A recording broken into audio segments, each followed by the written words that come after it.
শিবির নারী বিদ্বেষী বা ওরকম কোনো কিছুই মনে হয়নি। শিবির আসলে নারীদের পক্ষে কাজ করছে। যেমন ডাকসুর পক্ষ থেকে বলা হলো ওনারা নারীদের জন্য 5টি হল নির্মাণের কাজ করছেন এবং অলরেডি অনুমোদন নিয়ে নিয়েছেন। সো আমার মনে হয় না যে শিবির নারী বিদ্বেষী কোনো কিছু, ওরা নারীদের পক্ষে অনেক কাজ করছে। শিবির আমাদেরকে যেভাবে নবীন বরণে ওয়েলকাম করে খাওয়াচ্ছে, নেক্সট ডাকসু নির্বাচন ইনশাল্লাহ শিবিরের। কারণ আমাদের তো আরো অনেক রাজনৈতিক সংস্থান আছে, সেখানে ওরা তো আমাদেরকে কখনো এইভাবে ওয়েলকাম করে নেই। এর আগেও শিবিরের আর একটা সংস্থা ছিল, ইসলামী ছাত্রী সংস্থা, সেখানেও আমাদেরকে এভাবে ওয়েলকাম করছে, অনেক খাওয়াইছে। এরপরে ফোকাস যেটা, সেটাও তো শিবির রিলেটেড, সেখানেও আমাদেরকে অনেক কিছু ওয়েলকাম করা হয়েছে খুবই ভালোভাবে। আবার আজকের এই প্রোগ্রামটা, যে কারণে আমার মনে হয়েছে যে শিবির আমাদেরকে আন্তরিকতার সাথে গ্রহণ করছে, যেটা আমার খুবই ভালো লাগছে। হ্যাঁ, তুমি গুপ্ত গুপ্ত, হ্যাঁ গুপ্ত তুমি। আমি বেশ ভালোভাবে করেছি। প্রোগ্রামটা খুবই সুশৃঙ্খল ছিল, ধারাবাহিক ছিল, কোনো বিশৃঙ্খলা হয়নি। শ্রীমণি সহ আরও বড় বড় লেকচারাররা এসেছে, প্রফেসর এসেছে, তারা আমাদেরকে অনেক দিক নির্দেশনা দিয়েছে, সামনে কি করতে হবে, কি কি করা যাবে না এগুলা। তো আমি মনে করি যে এগুলা খুবই সুন্দর এবং সুশৃঙ্খল হয়ে।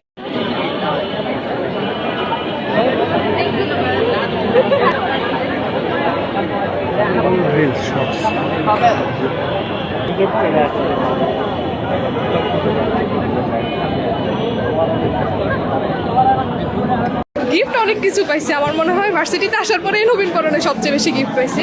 গিফটের মধ্যে বেস্ট ছিল হচ্ছে কোরআন শরীফ দিচ্ছে, সেটা ভালো লাগছে আমার কাছে। আশা করি আগামী নির্বাচনও শিবির ভালোভাবেই ভালো ফলাফল করতে পারবে। তারা গুপ্ত ত্যাগ দেয়, তো সমস্যা নেই, আমরা গুপ্ত। অনেক ভালো লাগছে, প্রস্তুতিও অনেক ভালো ছিল, সবকিছু মিলে আমরা অনেক এক্সাইটেড ছিলাম, তো ভালো লাগলো।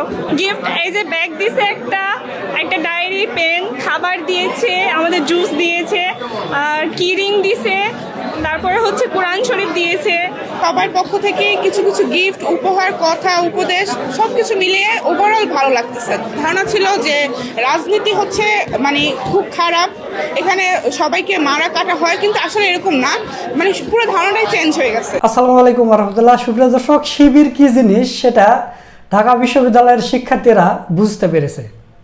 ছাত্রদলেরা যতই শিবিরের বিরোধিতা করুক, তারা এরকম একটা অনুষ্ঠান করতে পারবে না। দর্শক, বাংলাদেশ ইসলামী ছাত্র শিবির ঢাকা বিশ্ববিদ্যালয় শাখার উদ্যোগে 2026-এর নবীন বরণ অনুষ্ঠান করেছে, যা ভিডিওর শুরুতে আপনারা শুনলেন। সাধারণ শিক্ষার্থীরা কিন্তু শিবিরের প্রশংসা করতেছে এবং শিবিরকে যে গুপ্ত গুপ্ত বলে ট্যাগ দেওয়া হয়, সেটা কিন্তু প্লে কার্ড বানাচ্ছে, আপনারা ভিডিওর শুরুতে দেখলেন। এবং শিক্ষামন্ত্রী যে বলে যে কি তোমরা পড়াশোনা করো, তো সেটাও সুন্দর করে প্লে কার্ড বানাচ্ছে।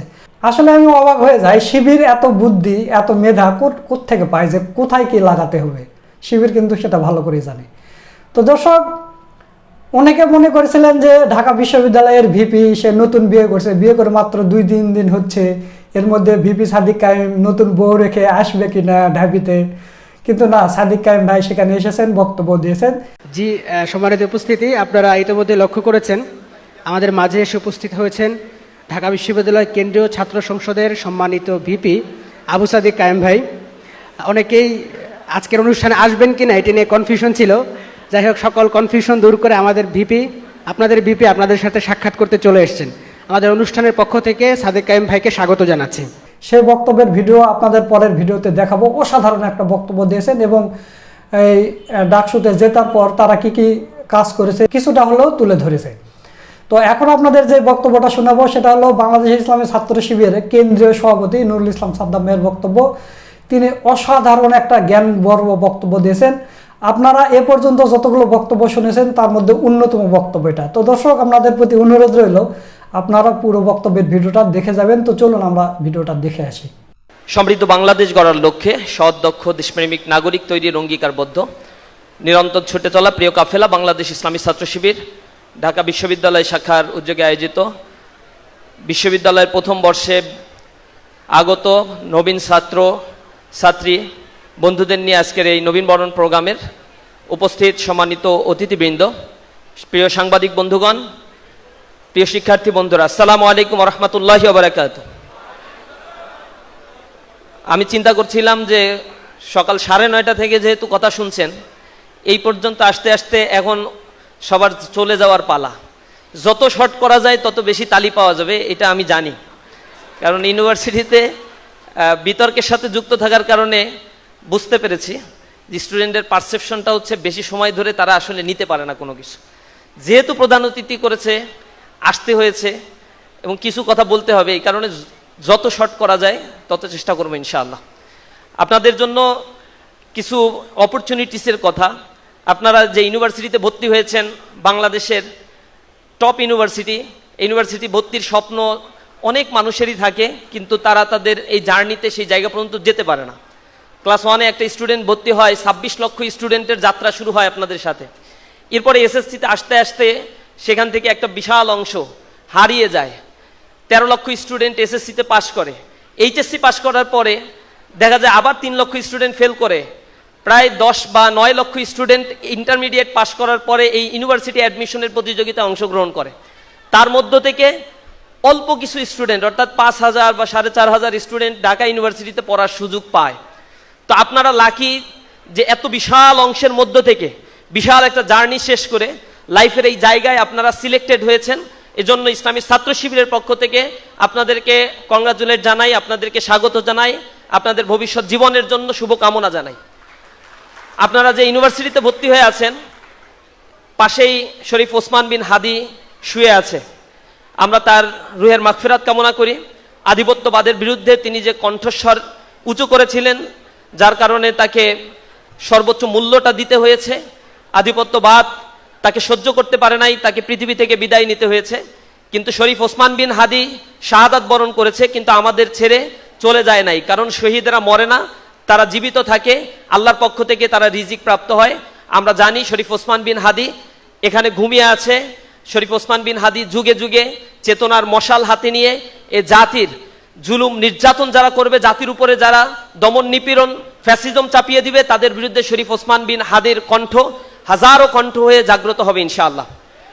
আমরা দোয়া করি জুলাই বিপ্লবে যারা শহীদ হয়েছে, যাদের শাহাদাতের মাধ্যমে বাংলাদেশের ক্যাম্পাসগুলোতে আমরা চমৎকার একটি পরিবেশ পেয়েছি।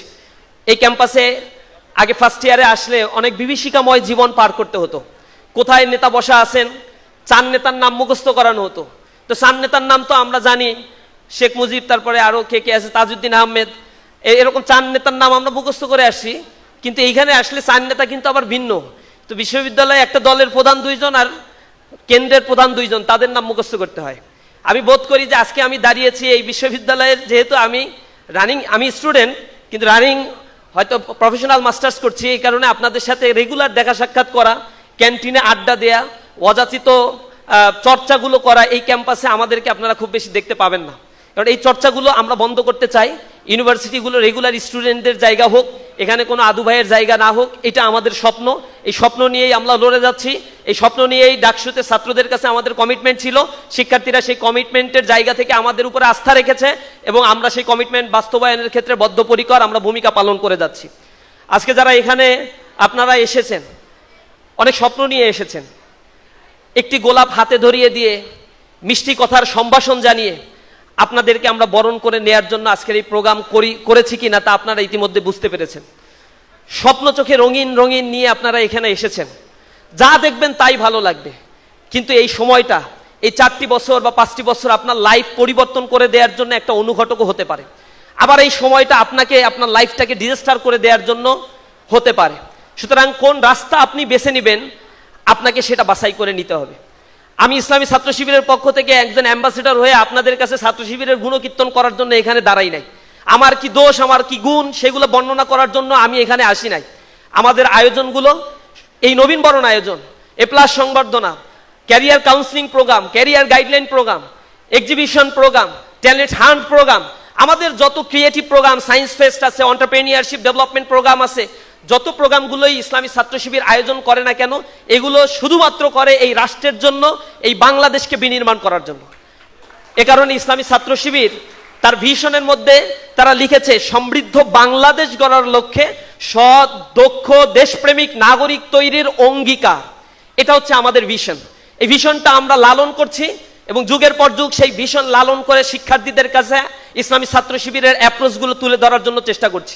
আমরা একটি স্বপ্ন লালন করি, যেই স্বপ্ন হবে একটি সমৃদ্ধ বাংলাদেশের, যেই স্বপ্ন হবে মেধা, মনন এবং যোগ্যতার একটি কম্বিনেশন। এই বিশ্ববিদ্যালয় থেকে পাঠদান শেষ করে জাতির সেবায় তারা নিয়োজিত হবে। তারা বনখেকো হবে না, কোটি কোটি টাকা পাচারকারী হবে না, সম্পদ লুটপাটকারী হবে না। এই বিশ্ববিদ্যালয় পরিচালনা করতে গেলে রাষ্ট্রের যে পরিমাণ অর্থ খরচ হয়, সেই অর্থ খরচের জায়গার তার দায়বদ্ধতা তৈরি হবে। কারণ এই অর্থ আপনার নিজের টাকা দিয়ে এই বিশ্ববিদ্যালয়ে আপনি পড়ছেন না। আপনি যে হলে থাকছেন, সেই বিশ্ববিদ্যালয়ে হলের ভাড়া আপনার কাছ থেকে পূর্ণাঙ্গভাবে নেওয়া হয় না, বা 10 ভাগের 1 ভাগও আপনার কাছ থেকে নেওয়া হয় না। সুতরাং বিশ্ববিদ্যালয়ের হলের জন্য যে বাজেট দেওয়া হয়, বিশ্ববিদ্যালয় শিক্ষকদের যে বেতন হয়, আপনার পড়াশোনার জন্য যে ধরনের খরচ হয়, তা সরকারের অর্থ মন্ত্রণালয় থেকে বরাদ্দকৃত শিক্ষা খাতের অর্থ থেকেই এটা অ্যালোকেট করা হয়।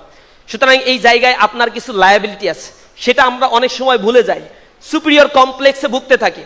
এভাবে একটা জাতি কখনো সম্মুখপানে অগ্রসর হয় না। আমাদেরকে মনে রাখতে হবে আমরা কে, কেন এখানে এসেছি, কি আমার ডিউটি, কি আমার রেসপন্সিবিলিটি রয়েছে। আমার এই রেসপন্সিবিলিটির জায়গা থেকে আমার নিজেকে গড়ে তোলার জন্য চেষ্টা করতে হবে।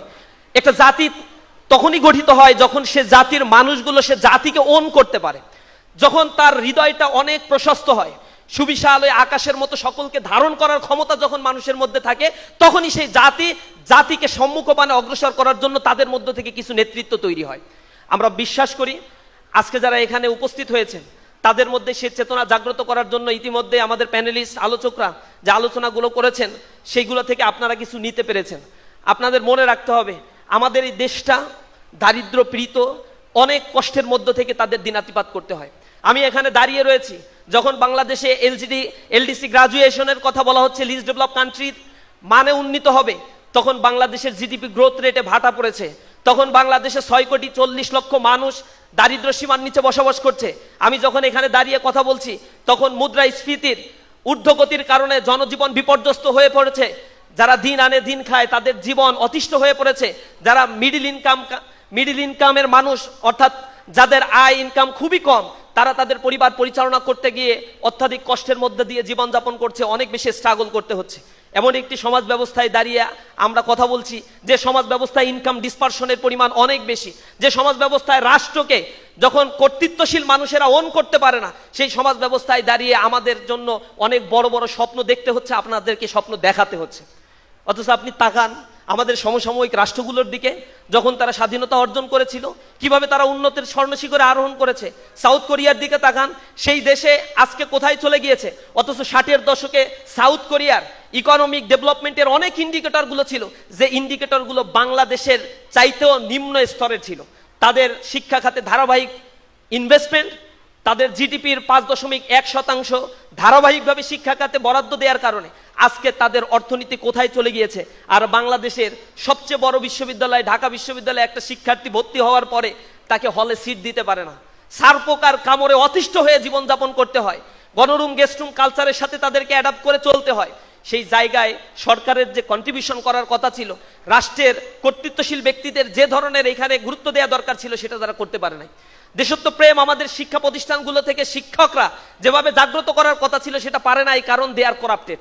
অধিকাংশ শিক্ষকদের মধ্যে যারা কর্তৃত্বশীল প্রশাসনিক কাঠামোতেও এঙ্গেজ হয়ে থাকে, ইউজিসিতে যারা দায়িত্ব পালন করছে, তারা শিক্ষা খাতের বরাদ্দের অধিকাংশই নিজস্ব ব্যক্তি চরিতার্থ করার জন্য তারা এটা ব্যয় করে থাকে। কিন্তু চায়নায় একটা ঘটনা আপনারা জানেন, আফিম ওয়ার হয়েছিল। আফিম যুদ্ধ কেন হয়েছিল? ব্রিটিশরা তৎকালীন সময়ের চীন থেকে তারা চা পাতা রপ্তানি করত, চীন থেকে চা পাতা নিয়ে আসতো। তো এটার কারণে ব্যালেন্স অফ পেমেন্টে অনেক বেশি ঘাটতি দেখা দিয়েছিল। তখন ব্রিটিশরা বলল, চায়নায়ও আমরা আফিম রপ্তানি করব। সাউথ এশিয়ায় সাউথ চায়নার এলাকাগুলো থেকে তারা জোরপূর্বক এই আফিমগুলো রপ্তানি করার জন্য চেষ্টা করলো। তখন রাজা এটাতে ভেটো দিল, বাধা দিল। চায়নার রাজা এর বিরুদ্ধে যুদ্ধ ঘোষণা করেছিল। এই যুদ্ধ ঘোষণার পরে যুদ্ধ তারা করেছিল, চায়না ঠিকই হেরেছিল, কিন্তু তারা তারুদের উপরে চাপিয়ে দেয়া জোর করে ওই আফিমটা তারা গ্রহণ করতে চায় নাই। তাদের আগ্রহের জায়গাটি ছিল আমার দেশের উৎপাদন আমরাই করব, আমার দেশকে আমরাই গড়ে তুলব। তাদের নিজেদের দেশকে নিয়ে যে চিন্তা ভাবনা, তাদেরকে ওই পর্যায় পর্যন্ত নিয়ে চলে গিয়েছে। আমেরিকা, অস্ট্রেলিয়া বা ইউকে বা ওয়েস্টার্ন সোসাইটিগুলোর যদি দিকে আপনি তাকান, কেন তারা স্ক্যান্ডিনেভিয়ান দেশগুলো আজকে ফাইন্যান্সিয়ালি এত বেশি ডেভেলপ করেছে? Morally they are not developed, কিন্তু ফাইন্যান্সিয়ালি তারা ডেভেলপ করেছে বিকজ তাদের পপুলেশনকে তারা দেশ প্রেমগুলো জানাতে পেরেছে, আগ্রহশীল করে গড়ে তুলতে পেরেছে। ওয়াশিংটনে বা আমেরিকাতে একটা দিবস আছে, ওয়াশিংটন ডে।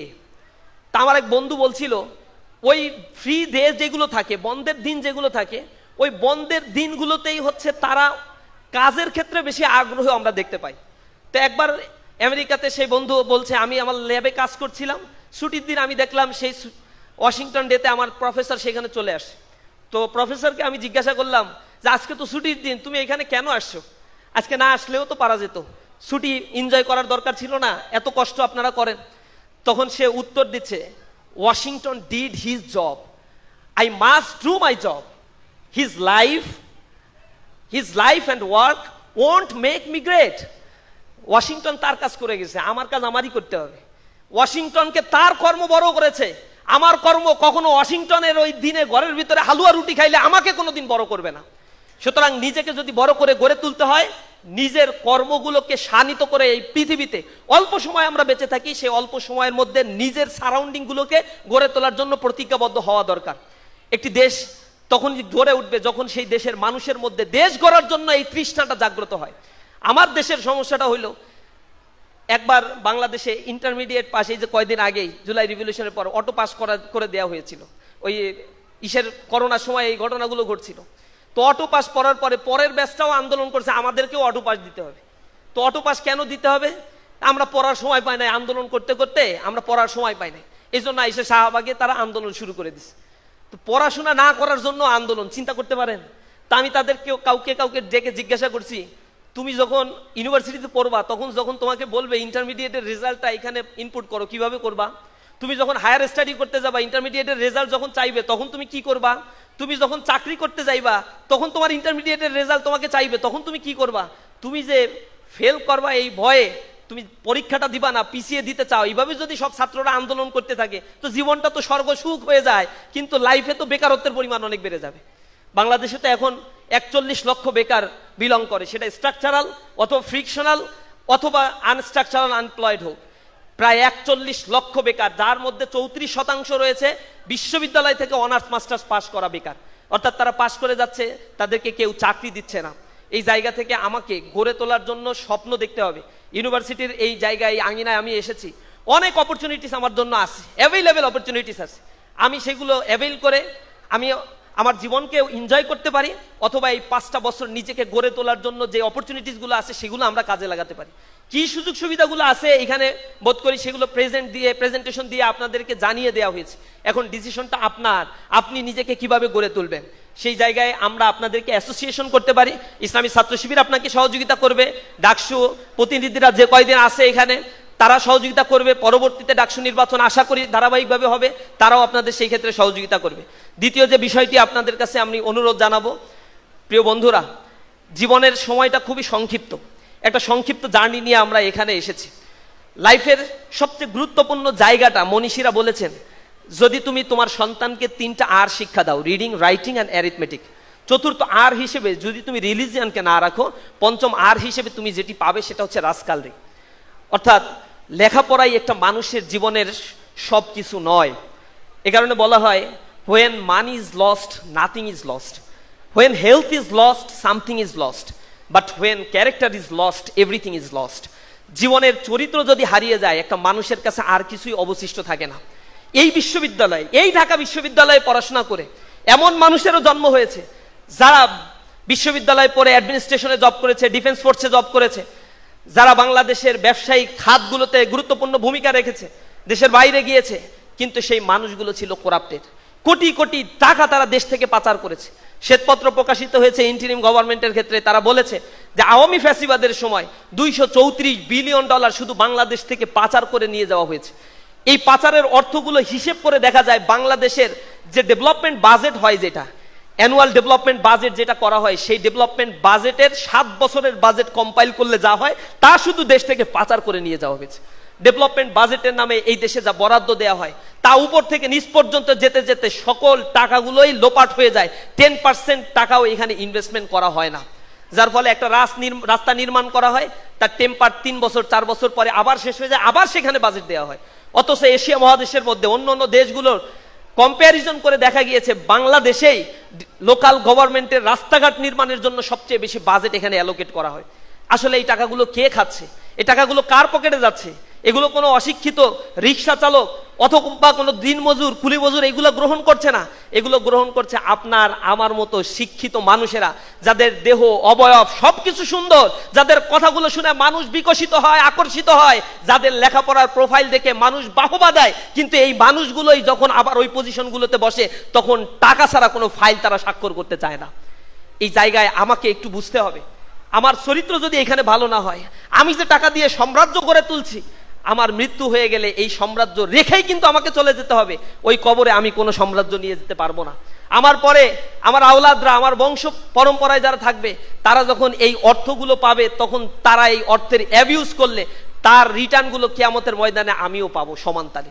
সুতরাং এই জায়গায় আমাকে একটু অনুধাবন করতে হবে, মানুষের জন্য আমরা যেন কাজ করতে পারি।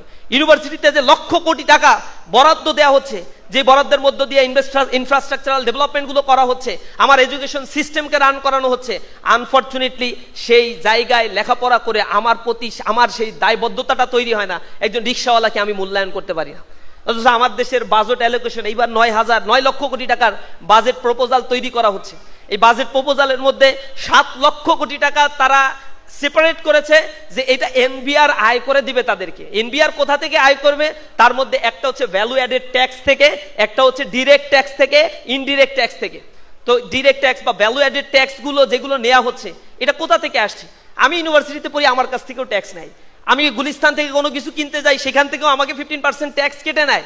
অর্থাৎ এই ট্যাক্সগুলো you are bound to pay, তোমাকে অবশ্যই এটা পে করতে হবে। আমাদের দেশের একজন দিনমজুর, কুলি মজুর, রিক্সা শ্রমিক সবাইকেই ট্যাক্স পে করতে হয়। সেই ট্যাক্সের টাকা থেকেই কিন্তু আমার এই রাষ্ট্র আমার জন্য বরাদ্দ দেয়, আর তা দিয়ে আমার লেখাপড়ার কার্যক্রমগুলো পরিচালিত হয়। সুতরাং সেই রেসপন্সিবিলিটির জায়গা আমাকে ধারণ করতে হবে। এই দেশটার জন্য আমাকে চিন্তা করতে হবে, দেশের আগামীর গড়ে তোলার জন্য আমাকে চিন্তা করতে হবে। সেটা আমার উদাত্ত আহ্বান থাকবে। সর্বোপরি আমি এতটুকুই আপনাদের কাছে অনুরোধ জানাই যে ধর্মেই থাকুই না কেন, আমরা আমাদের ধর্মীয় অনুশাসনগুলো যেন মেনে চলি। ধর্মীয় অনুশাসন মানুষকে কখনো খারাপ বানায় না। যে ব্যক্তি ধর্ম মেনে চলে, সেই ধর্ম মানুষকে মহৎ বানায়, উন্নত বানায়। ধর্ম মানুষকে খারাপ কাজ থেকে বিরত থাকতে ইন্সপায়ার্ড করে। এজন্য ধর্মের অনুশাসনগুলো মেনে চলার জন্য আমাদেরকে চেষ্টা করতে হবে। আমাকে মনে রাখতে হবে আমার জন্য যে সময়গুলো আল্লাহ রাব্বুল আলামিন বরাদ্দ দিয়েছেন, আল্লাহ রাসূল বলেছেন যখন মানুষ মৃত্যুবরণ করছে তখন সেই মানুষগুলোর সব আমলের দরজাগুলো বন্ধ হয়ে যাচ্ছে। মৃত্যু প্রত্যেকের জন্যই নির্ধারিত, এটা আপনাকে করতেই হবে। সেটা আপনি ইউনিভার্সিটিতে পড়েন, শিক্ষিত হন, অশিক্ষিত হন, যাই হন না কেন, মৃত্যু আপনাকে তাড়া করবে। আইনামা তাকুন ইউদরিকুকুমুল মাউত, তুমি যেখানেই থাকো না কেন মৃত্যু তোমাকে তাড়া করবেই। সুতরাং আপনাকে যেহেতু পৃথিবীতে আনা হয়েছে, এই পৃথিবীতে আনার পরে আপনাকে নির্ধারিত একটা সময় বেঁধে দেওয়া হয়েছে। এই সময় এটার জন্য দেওয়া হয়নি যে আপনি এই রাষ্ট্রে থাকবেন, এই পৃথিবীতে বসবাস করবেন আর ইট ড্রিঙ্ক অ্যান্ড রিম্যারি, আপনি খাই দাই ফুর্তি করে এই পৃথিবী থেকে আপনি চলে যাবেন। এজন্য এই পৃথিবীতে আপনাকে সৃষ্টি করা হয় নাই। এটা ওয়েস্টার্ন ফিলসফি। ওয়েস্টার্ন ফিলসফি এই রাষ্ট্রকে ধর্ম থেকে আলাদা করে তারা শিখিয়েছে আমরা যা চিন্তা করি, গবেষণা করি, এটাই হচ্ছে লাইফ লিড করার একমাত্র way. But this not actually the way of your life. Western philosophy আজকে ব্যর্থ হয়েছে। সেখানে 46% আমেরিকান নাগরিক they don't know who is their father. সুইডেনের অন্তত 72% people they don't know who is their father. Scandinavia, Baltic অঞ্চলের দেশগুলো যান, জার্মান, জাপানে যান, সেখানে তো সিঙ্গেল মাদার কনসেপ্টকে প্রমোট করা হয়েছে এবং বাবার পরিচয় বাদ দিয়ে মায়ের পরিচয় সন্তানকে বড় হওয়ার জন্য আইন পাশ করে তারা তাদের নামের পেছনে, নামের পাশে আপনার বাবার নাম লেখা হয় আর তাদের নামের পাশে তাদের মায়ের নাম লেখা হয়। সন্তান জন্মগ্রহণ করার পরেই তার মায়ের চরিত্র সম্বন্ধে সে ভালোভাবেই অবগত হয়। সেখানে সোসাইটি এত বেশি করাপ্টেড হয়ে গিয়েছে, মোর দ্যান 50 কান্ট্রিজ তাদের মধ্যে রয়েছে, তারা হচ্ছে নেগেটিভ পপুলেশনের দেশ। অর্থাৎ তাদের এত অপরচুনিটিস থাকার পরেও, চোখ ধাঁধা এত এত এত কিছু জৌলসতা থাকার পরেও এই পৃথিবীতে তাদের জন্মগ্রহণ করতে, তাদের পরবর্তী প্রজন্মকে তৈরি করতে তাদের আর আগ্রহবোধ জন্মাচ্ছে না। এর কারণটা কি? ঐশ্বর্যতা, সম্পদ, প্রাচুর্য মানুষকে কখনো মহৎ করতে পারে না। মানুষ মহৎ হয় তখনই তার ভিতরে যখন ইটারনাল বিউটিটা থাকে। সেই বিউটিটা নিয়ে যেন আমরা নিজেদেরকে গড়ে তুলতে পারি। আল্লাহ বলছেন আল্লাযী খালাকাল মাউতা ওয়াল হায়াতা লিয়াবলুয়াকুম আইয়ুকুম আহসানু আমালা। তিনি হচ্ছেন সেই সত্তা যেমন যিনি জীবন এবং মৃত্যু আর এর মাঝখানের যে সন্ধিক্ষণ, এই সন্ধিক্ষণকে যিনি সৃষ্টি করেছেন শুধুমাত্র এটাই জেনে নেয়ার জন্য, আইয়ুকুম আহসানু আমালা, আমলের দিক থেকে তোমরা কে উত্তম। আমরা যেন আমাদের চমৎকার কর্মগুলো দিয়ে এই সমাজকে গড়ে তুলতে পারি, এই রাষ্ট্রকে গড়ে তুলতে পারি, মানবতার জন্য কাজ করতে পারি, মানুষের জন্য হয়ে উঠতে পারি। এই ইউনিভার্সিটিতে আসার পরে এটাই যেন আমাদের প্রতিজ্ঞা হয়, আপনাদের ভবিষ্যৎ জীবনটা যেন সুন্দর হয়। ইসলামী ছাত্র শিবিরের পক্ষ থেকে সকলের জন্য আন্তরিক অভিনন্দন এবং শুভেচ্ছা জানিয়ে আমার কথা এখানেই শেষ করছি। আসসালামু আলাইকুম ওয়া রাহমাতুল্লাহি ওয়া বারাকাতুহু। সুপ্রিয় দর্শক, আপনারা বাংলাদেশ ইসলামী ছাত্র শিবিরের কেন্দ্রীয় সভাপতি নুরুল ইসলাম সাদ্দাম ভাইয়ের বক্তব্যের ভিডিওটা দেখলেন। তো তার কথাগুলো আপনাদের কাছে কেমন লেগেছে? যদি ভালো লাগে ভিডিওটা শেয়ার করবেন। সকলকে ধন্যবাদ। আসসালামু আলাইকুম ওয়া রাহমাতুল্লাহ।